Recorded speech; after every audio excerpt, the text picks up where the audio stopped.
Feels good. Feels good. Yeah. Me, me, me, me, me, me, me. Me, me, me, me, me, me, me. Unique New York. Unique New York. Oh, we're live? Yes, I knew that. Hello, reading students, and welcome back. Today is Tuesday, April 14th, and it is day 12 of at-home learning. Now that we're in the groove of things, I just wanted to take a minute and go over a couple of logistical items that have come up this week. And to keep me on track, I have the clipboard with the official agenda. I've taken some notes because my attention span is about this big right now because this whole quarantine thing and working from home has got me like... Oh, Colin, you still believe in time? Exactly. So, let's start with assignments. I don't know how other teachers are really approaching this. I know a lot of people are looking at the assignments they give as basically a daily expectation. I understand that everybody's situation is different. So when I'm giving you assignments, I'm not really thinking of a day. I'm thinking of the whole week.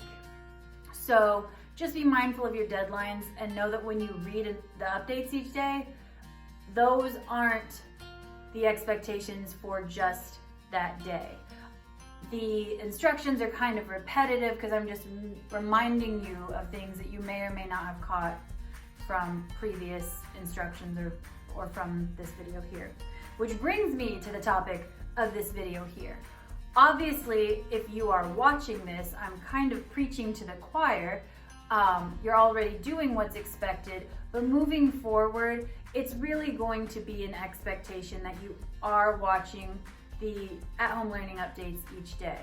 I have been embedding some mini lessons and some important content, and from the quiz scores I've seen so far, some of you are not watching the videos and are only following the written directions, which are there to reiterate and remind you of what you're supposed to do, but the directions don't replace a lesson. So please, if you are watching and you know people who aren't, encourage them to start watching.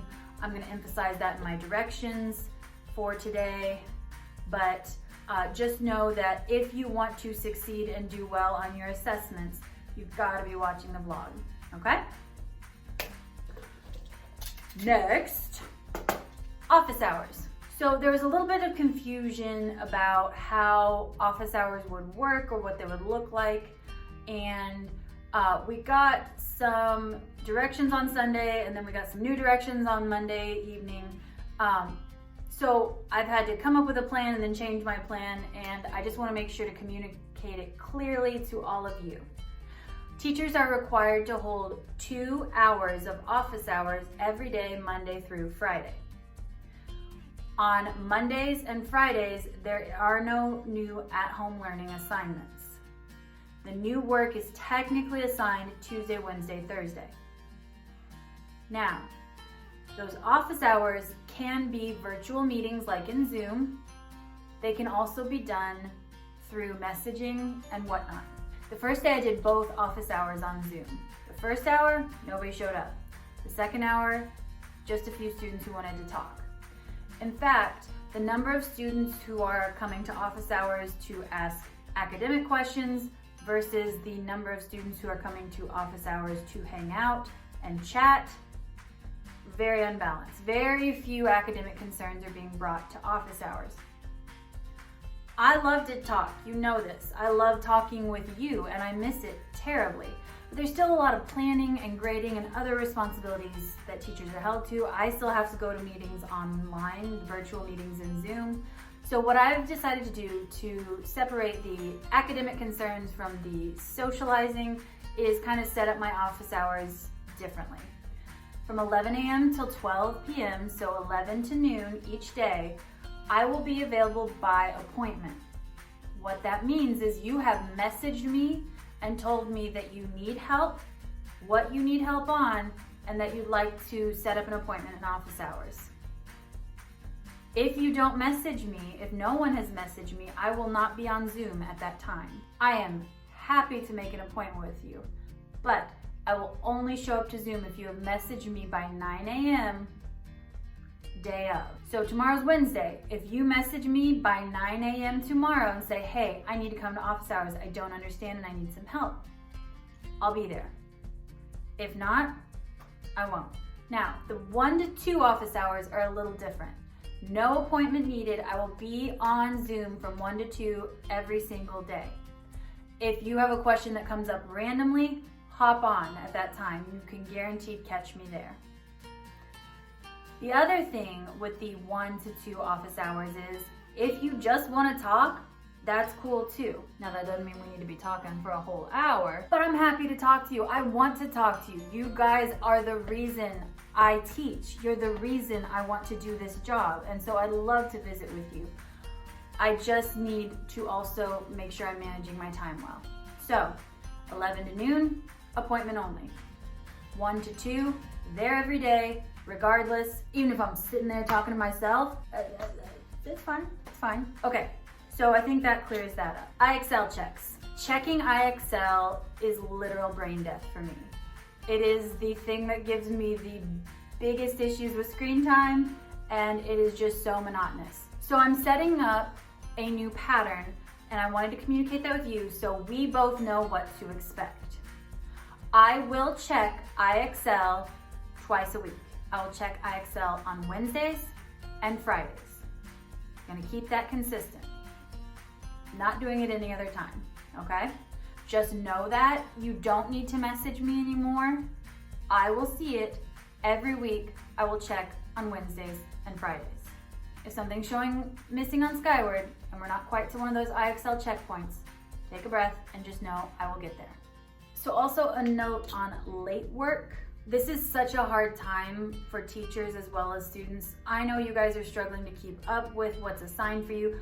I struggle with the dilemma of a lot of students aren't either willing or able to do the work that's assigned. I'm struggling with how to address the idea of late work and partial credit. What I have decided to do for now, unless we get direction otherwise, is I will give you 1 week after a deadline, no late penalty. So for example, IXL C3 was due last week. You get it done by the end of this week? Okay, all good.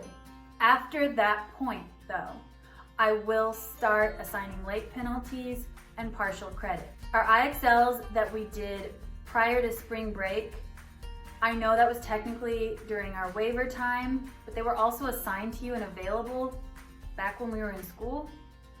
And I'm rolling that into an expectation for now. You need to make sure you've done D3 and D2. Starting this week, on my Wednesday IXL check, I will enter partial credit scores for people with a SMART score below 85. I haven't done that yet because I wasn't sure how I was going to address the whole idea of late work, but I need to be able to do something. So if you had, for example, a 60 SMART score, you know from the expectations we've had all semester, that's a 3 out of 5. I'm gonna go ahead and put that 3 out of 5 in. Important, please listen. After that week-long window, when I have entered partial scores, I no longer intend to go back and check IXL on those skills. If you improve your score, or you had a 0 NHI and you've now completed it, you do need to message me on that, okay? So to clarify, on-time IXL skills, don't message me. I'm good, I will find it in my weekly checks. Late IXL skills, please message me because after a certain point, I will not go back and check old skills. Got it? Got it. Next. Okay, so text structure is what we've been focusing on with Little Rock Girl 1957. The important thing is that you guys are keeping in mind, we're not just reading this because here's a nice story, I hope you like it. The point of reading class is to teach you skills that will help you be a better and more critical reader moving forward. For Little Rock Girl, 1957, it is a pretty low Lexile book. It is not super challenging. So the skill we're focusing on, the thing that it gives us to analyze, is looking at text structure and the writing style used. I can tell from some of the early quiz results that some of you, like I said, have not been watching the videos and have not paid any attention to text structure throughout Little Rock Girl. If you don't get on board and start paying attention, you will do extremely poorly on the next quiz. So a quick review of style and structure for Little Rock Girl of what we've read so far. Chapter 1 was written in narrative style. It focuses specifically on Elizabeth Eckford's experiences on the morning that the Little Rock Nine first tried to integrate Central High. The purpose of this chapter was to hook the reader and engage them and encourage them to continue reading the book. Shelley Tugas started with the most intense scene of the book to grab your interest. That is the function of Chapter 1. Chapter 2 is a combination of informational text and narrative. The first half of the chapter focuses on the historical background information that you as a reader need to fully understand the story you're reading. The second half of the chapter picks up with the story of the Little Rock Nine and shows us their experiences through the rest of integration. We know at this point it didn't go well. They were treated terribly, they were harassed, there were acts of violence against them, and ultimately because the governor couldn't get on board with the president, schools were closed. Only one student actually graduated from Little Rock Central High. The other 8 completed their schooling elsewhere. What purpose did Chapter 2 serve for us, the readers? It gave us the historical context we needed, and it engaged us back into the narrative of the Little Rock Nine. Chapter 3 was mostly narrative, with a few little informational blurbs included throughout, but we really kind of had 2 narratives going on in one chapter. The first half focuses on photographer Will Counts and how he first took his important photographs in Little Rock. It then moves on to talk about his professional life and his teaching career. The second half of the narrative, although Will Counts plays a prominent role, it's really more about Hazel Bryan and Elizabeth Eckford and their reconciliation. Personally, I don't love the way Chapter 3 was structured, and its placement in the book feels very random to me. But the purpose it serves for the reader is to help us understand Will Counts and his role in this historical situation, and I suppose to give us kind of a way to jump forward and get an update on the Little Rock Nine and their lives. We will get more information about them and how their lives progressed in Chapter 4, which again, let's talk about structural choices. I have a whole rant about this, but I will save that for later in the week. Just gotta find myself, calm myself. So that brings us to Chapter 4, which is the last chapter of the book and is also your assignment for this week. What I'm assigning today is the first half of Chapter 4, which, according to the clipboard, is pages 38 through 47. If you want to read the entire chapter, go for it. If you want to wait and read the chapter tomorrow, go for it. Just know that in my analysis here, I will proceed tomorrow with the expectation that you've read at least through page 47 and that by Thursday you have read the entire chapter. Speaking of expectations, let's break it down what we need to be working on today and through the rest of the week. Last week I assigned the first quiz for Little Rock Girl, quiz 1 of 2. Many of you have already taken it. Just know you still have this whole week to take it. It is due at 11:59 p.m. on Thursday, April 16th. It is available in the quizzes tab on Canvas and has been linked to every announcements that I've put out since the quiz was published. Couple reminders that I put every time, but still we seem to be struggling. You have one opportunity to take this quiz. 1. It is timed. I've given you 1 hour and 45 minutes, which is so much more time than you will need. The quiz focuses on chapters 1 and 2, and I have linked those chapters in the quiz directions. The point is, guys, find a good time when you are actually ready to take the quiz and take it. Please understand if you hit me with the, oops, I thought I was ready, but I wasn't, can I retake it? I'm gonna tell you no. You know how I feel about quizzes. You know I always give you a huge window of time. And especially with the fact that you have the book and the entire internet at your disposal while you're taking it. No, I'm not gonna do redos. If you are confused or unclear, ask, please ask.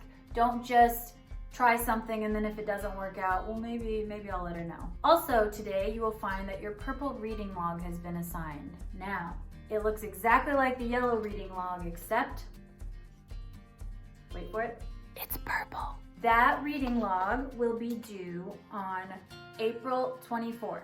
Remember, make a copy first, exit the template, and work in your own copy. For the sake of my sanity, I'm not going to repeat past IXLs. As you know, they are all listed on our homepage along with the links to the IXL website. For this week, your assigned skill is G2. Your optional extra credit is J2. And I think that's it for me.